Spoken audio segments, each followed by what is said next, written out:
So we're all here for a very similar reason, aren't we? You're all here because you want to maximize your marks in the exam, in the English language exam, and I am here to tell you how to do it. Okay, so having taught this particular board for 30 years, you'd be like, oh my good God, that poor woman, 30 years doing this. You're going to be thinking, thank God I'm doing something much more exciting. But let us talk about, first of all, there's 10 questions, papers 1 and 2.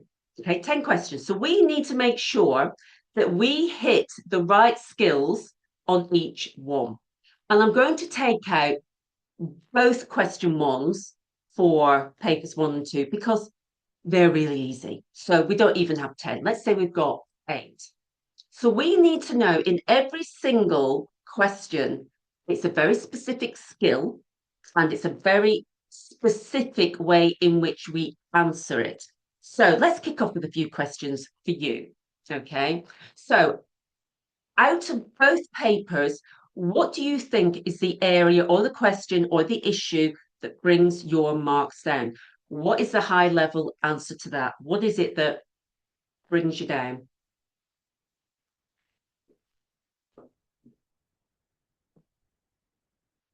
Is it language analysis? Is it creative writing? Is it not getting your timing right? Is it not understanding question 3 on structure? Is it not being able to analyze deeply? In the chat, what is it that you ultimately feel you lose marks on? Let me have a little look.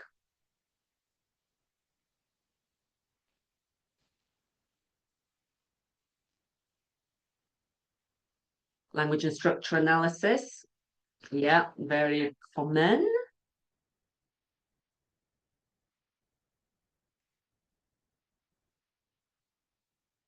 Language analysis as well.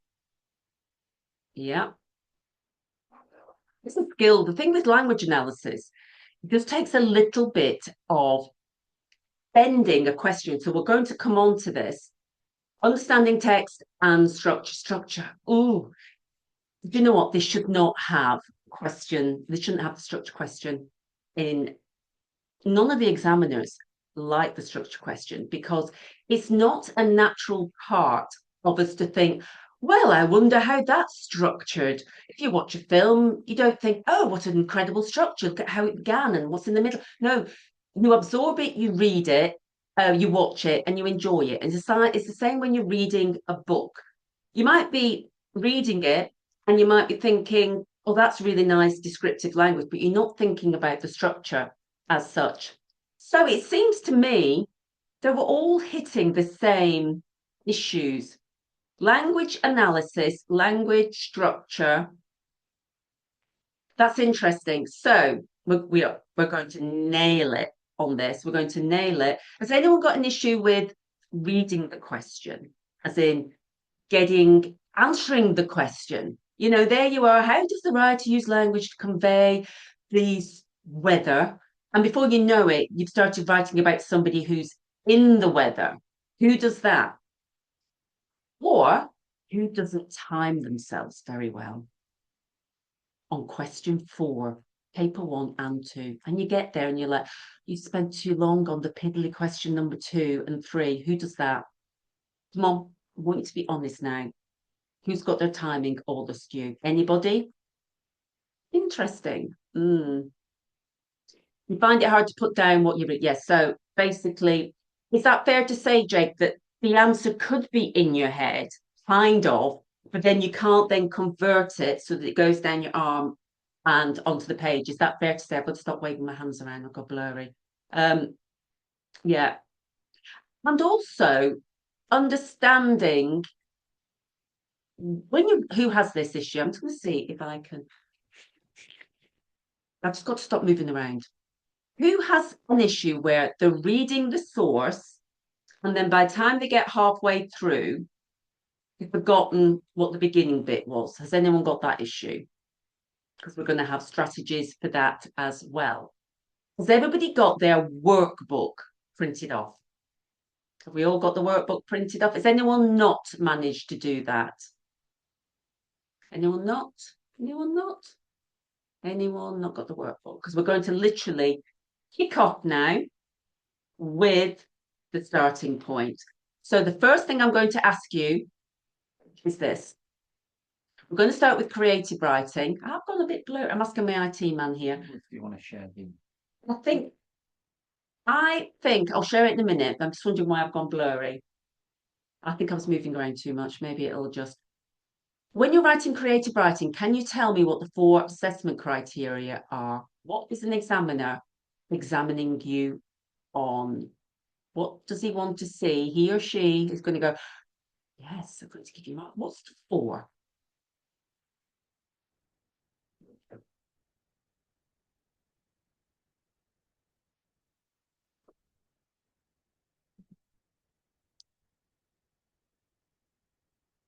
You do have to be creative, but that isn't the assessment criteria. Complex vocabulary. I'll give you that, Joshua. Ambitious vocabulary is 1. What else have we got? Obviously, I'll stop blurring now. What else is there? Is it fair to say you're not sure? If you're not sure what it is you're writing for, is it fair to say, oh, Finley's coming, well done. Organisation, punctuation, grammar. So we do have that. So we have SPAG, vocab. Yes, Jay. So SPAG, that is 1 element. We have ambitious vocabulary.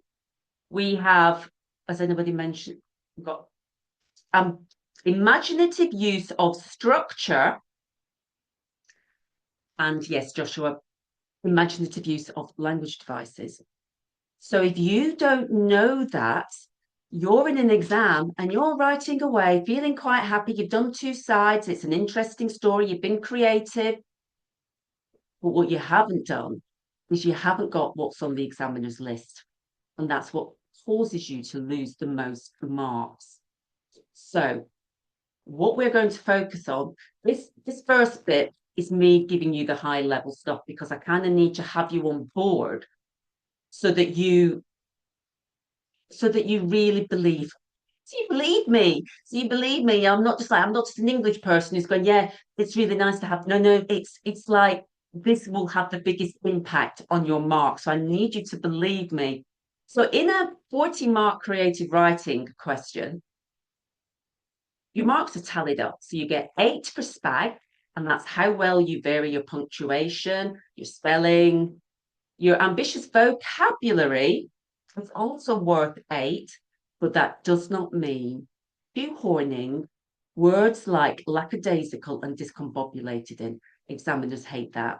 So it's about using great everyday words that you fluidly put into your work so it actually enhances the meaning rather than stopping the reader flowing. Ugh. Imaginative use of language devices is worth 12, which means your ability to use well what I call SAMPO. Similes, alliteration, metaphors, personification, onomatopoeia. I also like to use for the S the 5 senses. And to do that, so I'll just ask you this question. Have you, when you've been doing work on creative writing, have you been practicing any of these elements? I'll break it down. Have you practiced? You've all gone through the mocks, so you will all know, you know the 2 papers. I'll ask you this one question. Do you always do the structure plan for your creative writing? Joshua, I know what you're going to say. I remember you for the weekend.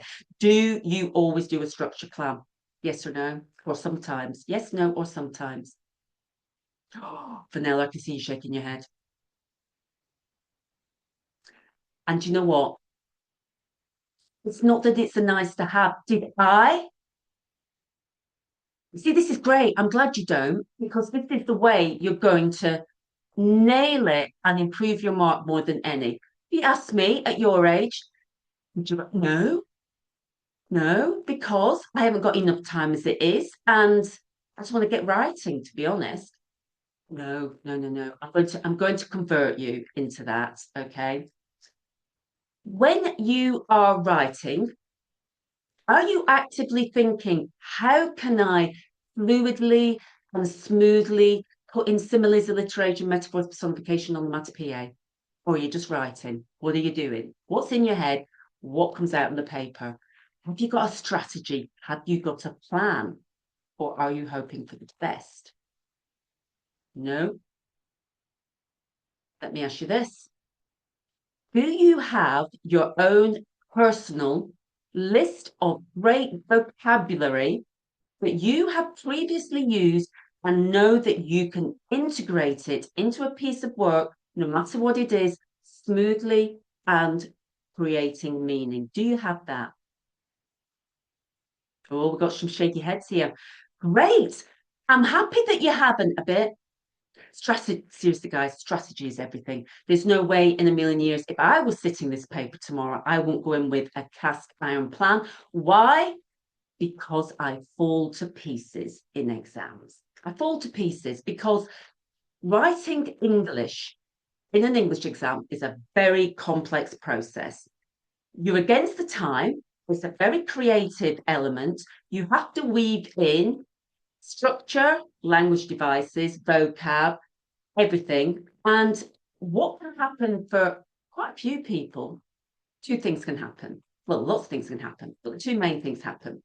One, your brain jams up because what you have in the back of the head really struggles to come through your executive function, which means then that you lose all your focus. Two, you start to write in a really basic way. Who has that? Where you're just like, you don't even realize until you're in the exam that, oh my goodness, this is just going to be waffle and basic stuff coming out now because I'm not flowing, I'm not in the mood. And the reason why you're not flowing and you're not in the mood because you don't have a plan, you don't have a strategy. So all your creativity goes into trying to work out what's my story or description going to be about. And that is why having a plan and a structure frees up your brain to concentrate on what the examiner is going to give you marks for. Because that's all that matters. Is there in the examiner's mark scheme anything to do with great plot?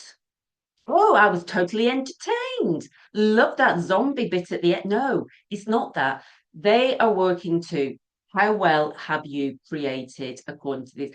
The other thing is that we're going to work on, and I didn't realize this because do you know how I work? Do you know what happens at the end of this course, by the way?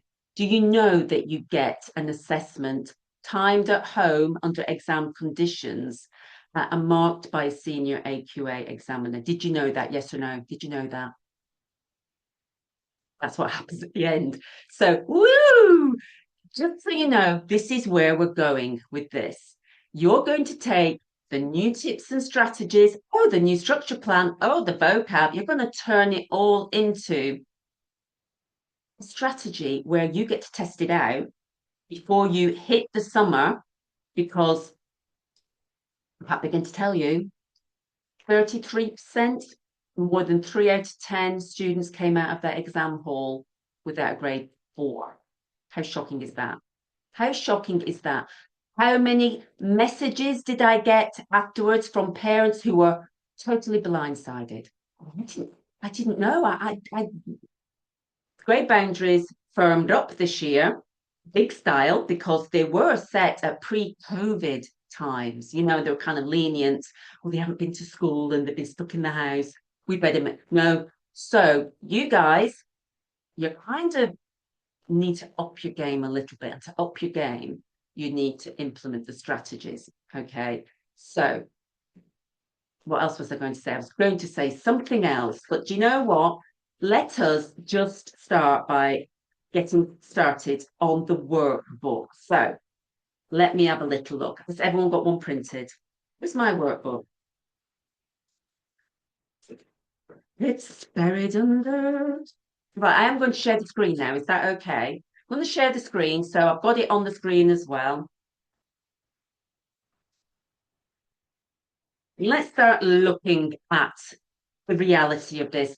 By the way, I am going to start going a lot quicker, but I do find it's really important for me to just chat about these elements. Okay, so this is right. So this is a good way to visually see what happens. This is my simplified grade sheet if I was to go about marking someone. So look, this is how it works. Obviously, one apple is not going to get you a pass. Four apples is going to get you your 8 or your 9. What you don't want to hit now, this is where I'm suspecting that you are hitting a brick wall. When I move the arrow, do you guys get to see the arrow or is it just my arrow? Oh, you get to see the arrow, right, great. So you see this bit, a lot of students fall into this bit. So say it's imaginative use of language devices. When you put like some simile in, some personification, but you've written a really basic simile, like, oh, the snow lay on the ground like a blanket. Too basic. So they won't actually give you credit for that. They'll give you a tick here, some success, right?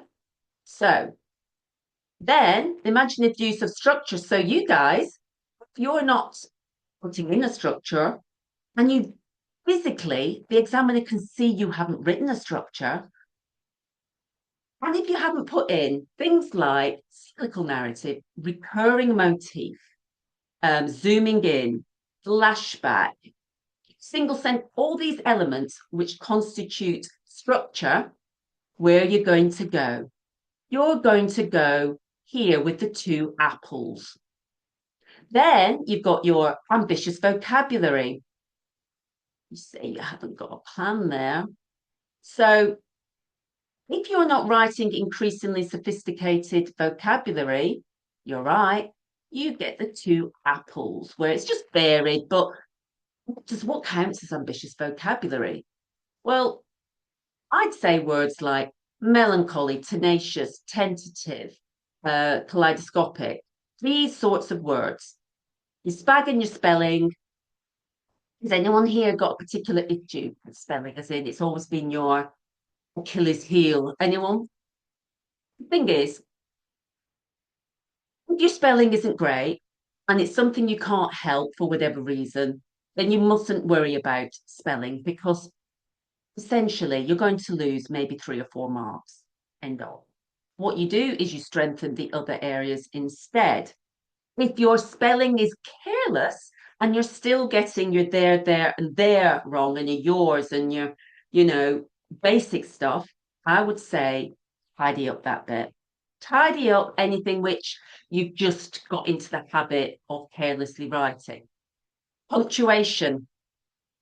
Right, this is the question that I want you all right. So yes, Jake, don't worry about it. Perhaps, do you know what the answer to this is? And I asked the senior examiner. I asked the senior examiner about this, and I said, "What happens if a student is dyslexic?" She went, "They shouldn't worry about that, but they should make sure that if they're spelling a word wrong, then they spell it wrong in the same way every time." So let's take, for example, beautiful. You get beautiful wrong, and that's fine. But then if you say beautiful 3 times and write it and you vary your spelling, that's the problem. So just think about that. But Jake, seriously, don't sweat it. Anything that's we can't change, really forget about it because you can make it up in other ways. In creative writing, and I do want everyone to answer this, who is, because this is so important, varying their punctuation so they have got varied punctuation, which includes in every paragraph dashes, colons, caesura, semicolons, double dashes, brackets, whatever it is, who's varying their punctuation. And I want you to say yes, no, or a bit. What is you? Good.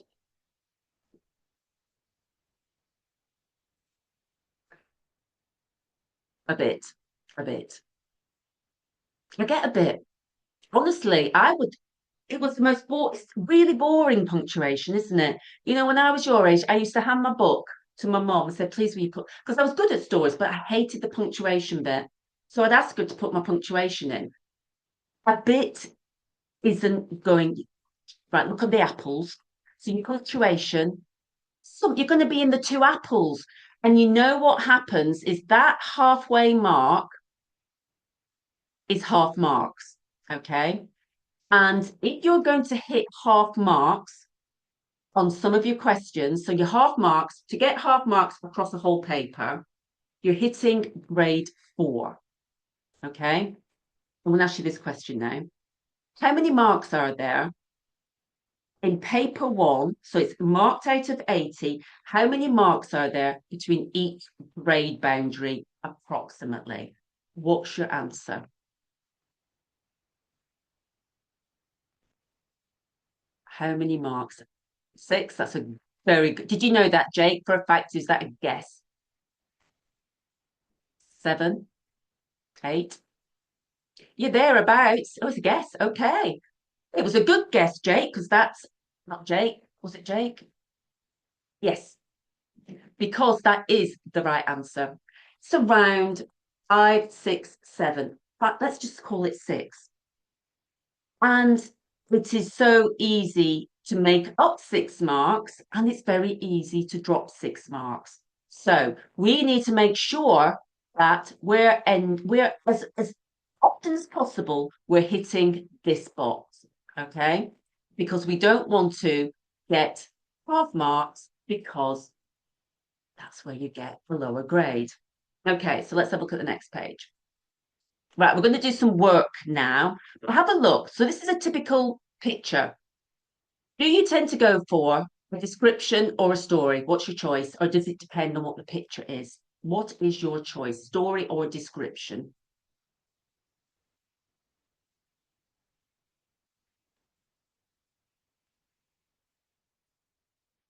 Depends, description, depends.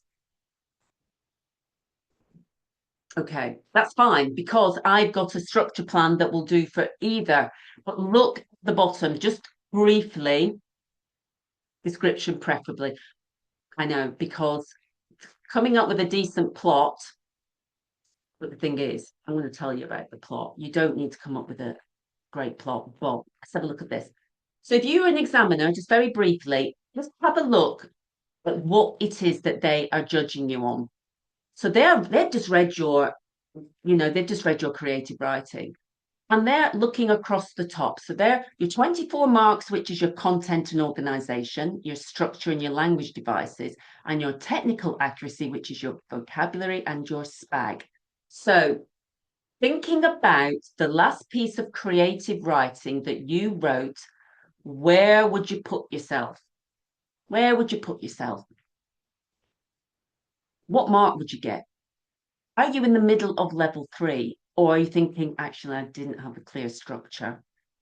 I might be at the bottom of level. Where were you? And then move across. Did you have varied vocabulary or did you have ambitious vocabulary? Did you vary your punctuation? Where do you put yourself? Where are you sitting? And look at what it's going to take to change it. Where are you sitting right now? Just do a little hunt. Between 2 and 3, Riley, yes. Can you see? So, Riley, I'll just ask you, what do you think looking at this grid and anybody else? I want you to do your own personal thing now.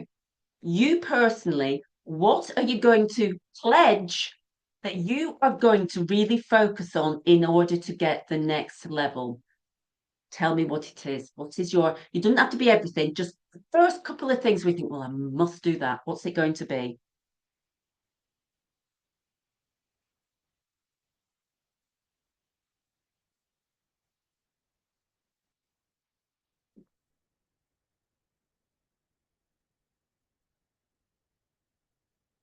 Gone quiet. What's the two things? Language techniques, yes, and I've got some strategies for that. Ambitious vocabulary and punctuation, that's very wise. More ambitious language techniques. Okay, fantastic. So let's have a look at this picture, okay? On a piece of paper or on your workbook, just find the first available blank space, okay? So I should have given you some extra pages to do some work. Is that fair to say? Looking at this picture, write a description suggested by this picture. What's your plan? How are you going to, what would be your current plan? Let's work on a 5-paragraph plan. So down the side, put paragraph 1, 2, 3, 4, and 5.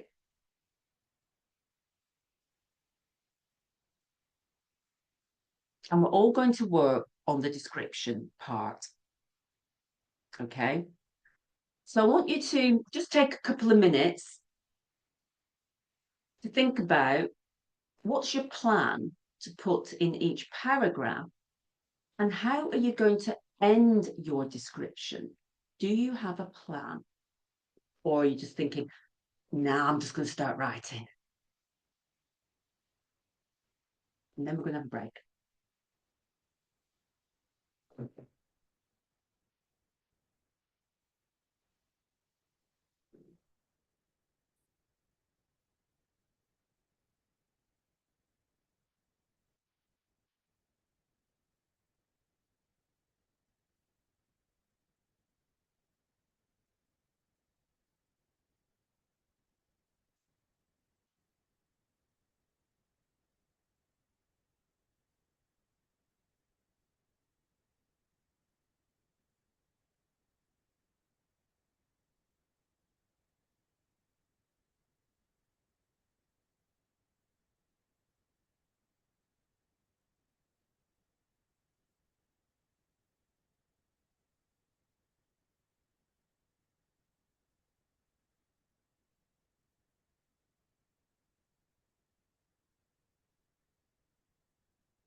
Sorry, Jake. Do you definitely need to write 5 paragraphs? No, you could get away with 4, if that helps. Jake, if you're someone who really struggles to pull out the writing, but I've got strategies for that. And it does bring me on to the question of, and I'll ask you this in a minute when you stop writing, but no, you don't. Did you have 4 in mind, Jake?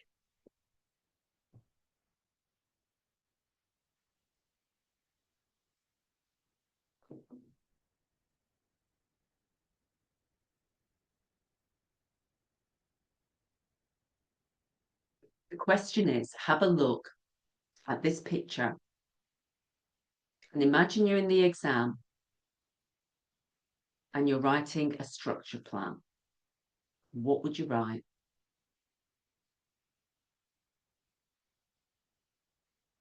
I'll show you in a minute. Don't worry. Jake, do you do a plan for your creative writing before you begin? Do you do a plan? Just do the plan you would do. Or if you don't usually do a plan, then your brain's going to go, oh, I don't know what you mean, which I'm suspecting is what has happened here.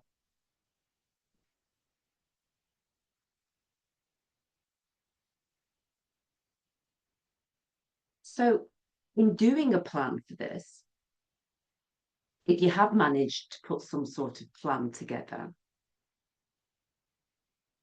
have you written or thought about what are the structural devices? Now, I'm asking this question, and I know you might not understand it, which is why I'm kind of asking it. What structural devices have you put in that is going to get you that mark out of 12? Because 12 of these marks are based on how well you structure. Now, what do I mean by structure? It's the shape of your piece. It's how you begin your piece, what goes on in the middle, what happens at the end. As you know, it's how you control the reader's focus and pull them through the story. Okay, and that's what an examiner is looking for. So if you just begin at the beginning, oh, the boy walked down the street and then he turned the corner and he kept on walking and then he realized he walked enough and then he turned around. Essentially, That's too linear, and you're not going to demonstrate your ability to use structural devices. So, what do I mean by this is this.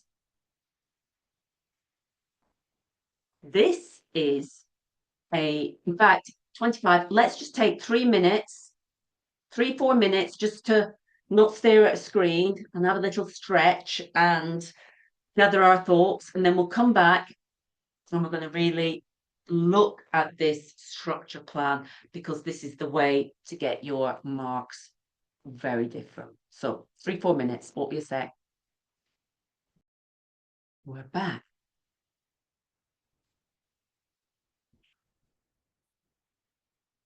So this is a 5-paragraph structure plan that will incorporate, not only will it incorporate the elements that is going to mean that an examiner is going to award you the top of the box, it also really, really helps you get writing. Okay, so the elements I will put in is a cyclical narrative. You're probably already doing that. You begin and end in the same way. You have the ability to zoom in and focus in on details. You can move the focus around. So it's not just that, if somebody's in snow, it's not that it's snow all around, because a reader gets bored. You need to move the focus. Flashback, climax, and a recurring motif. Does anybody currently use a recurring motif in their creative writing? Anybody currently? And do you know what I mean by a recurring motif? Well, it's just a repeated theme, again, that's designed to help pull the reader through. A good one to do, that no matter kind of what comes up, is a bird. So it might be that you mention a bird at the beginning. So a bird hovered gracefully in the sky, and in the middle, maybe the bird flies ahead, and at the end, the bird comes to rest, whatever it is. But a bird is always a good option. And depending on what your story or description is about, you make it fit. So it might be a robin, might be a seagull, might be a heron, might be whatever it is. So that always works. So let's have a look at an example. Okay.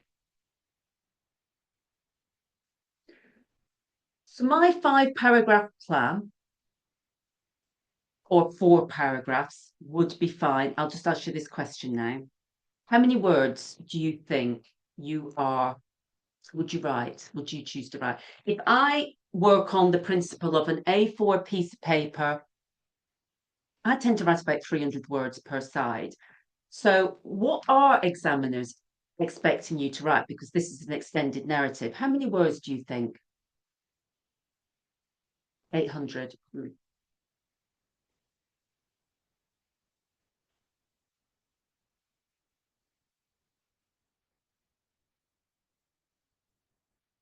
So let's just go with the 800, 4 to 500. So students writing towards a grade 4 or a grade 4 typically write around 300 words. And 300 words for 45-minute question isn't considered by the examiners enough to demonstrate the assessment criteria, enough to get the pass grade. So typically, students who are going to get a grade 5, they tend to write 4 to 500 words. Students, obviously depends on the quality of this, so don't take me. Students who are working higher at grade 7, 8, and 9, they're writing more like 800, 900 or above. So bear that in mind for where you want to go, making sure everything is tight. So this would be my plan. Cyclical narrative. So I will begin with the weather or the time of the day and describe it. And then I know that I'm going to end with the weather or the setting, but the weather has changed. So I might start with it's a stormy day, and then at the end, the sun comes out. Okay, so just bear that in mind. I am going to have a recurring motif. Here I've got music because in the picture that this went with, she was wearing headphones. But you could have the bird. The bird, if you don't want to be, you don't have to vary it. You could always have a bird. You zoom in. So in this, in fact, let's just take the boy going down that dark alleyway. What would I do? Describe what's in the box, the weather, the setting. I would describe the fact that it's getting dark, and I would be doing something about the shadows and the silhouette. In paragraph one, I would also mention the five senses. So, what can the boy hear, see, um, anything like that? Obviously, you don't write the boy could see, the boy could hear. So, five senses. Two, zooming in. Zooming in just means describing in a very tight way. So, I would zoom in on the boy's face, his tear-soaked face, the dark smudges, his haircut, which looks like it had been cut, by himself, creating this air of neglect, or whatever it is that you want to create. Paragraph three, move the focus. Yes, zoom in for paragraph two. Doesn't have to be exactly in this order. You can decide if you want to vary up the paragraphs, move the focus. So has everybody got their own particular thing they like to write about? So for me, for some reason, I go a bit dark and dystopian. So I would move the focus where he turns a corner and there's either a derelict church or an abandoned playground, with the swings going, and it's all a bit creepy because I want to build up the tension and the atmosphere. And then I get a whole paragraph where I'm not stuck for what to say and I'm not keep blabbing on about the boy who's walking. I get a whole paragraph where I get to describe something fresh. Okay. Then there's a flashback. So maybe something in the playground takes us into a flashback, and maybe it takes us back to earlier that day. And the whole paragraph is about what happened earlier that day, which might lead us to understanding why the boy is walking alone. Okay, the climax, the resolution, which we always need to know really in order to understand the flashback, is what happens at the end. So for me, I have decided that we're going to start off gloomy weather and we're going to end with it not gloomy and maybe the lights come on. But the climax resolution is, and it can be something simple, that he was lost. So he's lost. Or it could be that his house was on fire. It could be, the plot needs to be very small and ideally within a 3 or 4 hour period of time. Now, why do you think that is? Why is it better to do a very small period of time? What tends to trip students up if they have too much plot going on? Oh, and then, she got away on the bus, and then the boyfriend chased the bus, and then the bus crashed, and then they all fell out on the road, and then the boyfriend got out the car, blah, blah, blah, blah, blah. What is wrong with that? What is wrong with that is that your description or story becomes all about plot, and it means you can't hang there your language devices, your vocabulary. So very, very tight, very tight. I'm not even going to say the boy walked round the corner because that's just taking up too much time. So this is a plan. Now, bear in mind, this is an 8-week course and I've got to get through 2 papers. Usually, creative writing is a whole term. Okay. So I'm aware I'm having to kind of flick through things very quickly because this course is about giving you the high level stuff that you can then put into practice. And who's had a look at the platform yet? Who's had a little look? Has anyone had a little nosy around the platform? Yes or no? Have you had a little look?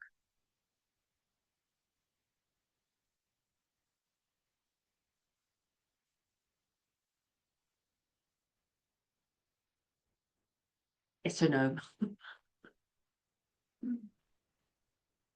Okay. Because if you have, then you'll see there are about 100 resources. Now, these resources are for you to use in your own time to help inform you. There's all sorts of stuff on how to use language devices, how to vary your punctuation, how to use a metaphor, how to use personification, how to vary up your structure. There's so much that we can't do here. But what I'm going to ask you to do now is find a blank piece of paper, either in your workbook or somewhere else. And this is the last thing I'm going to ask you to do. I'll stay online if anyone's got any questions. Just blank piece of paper so you can't see anything, you can't see your structure plan. I just want you to see in the last 3 minutes if you can write a structure plan on what's involved in it. Can you remember it? Can you remember 1, 2, 3, 4, and 5, what was in paragraph 1? Can you recreate it from memory?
You don't need to put it in the chat, Jake. Don't worry. This is for you to think, because what can happen is students can listen and they go, yeah, yeah, I get that. Yeah, yeah, yeah. And then when they come to recreate it, it's such in your short-term memory that writing it out ourselves is our attempt to consolidate it. So it won't be the last time I'm going to ask you to do a structure plan. I'm probably going to ask you to do it about 3 times so that when you get into an exam, it becomes instinctive.